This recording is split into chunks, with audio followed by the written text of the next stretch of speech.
काय झालं? गाडी अचानक बंद पडली. मला नाही माहित काय झालं. उतर.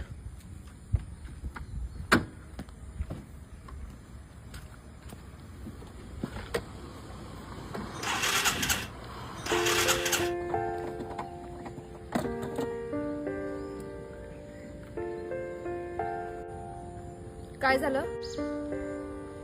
पेट्रोल संपलंय. मला नव्हतं माहिती पेट्रोल संपेल ते. मग आता काय करणार आहेस? इथं थोडं जवळच आहे पेट्रोल पंप, जाऊया. मी चालत येणार नाही, आधीच सांगते.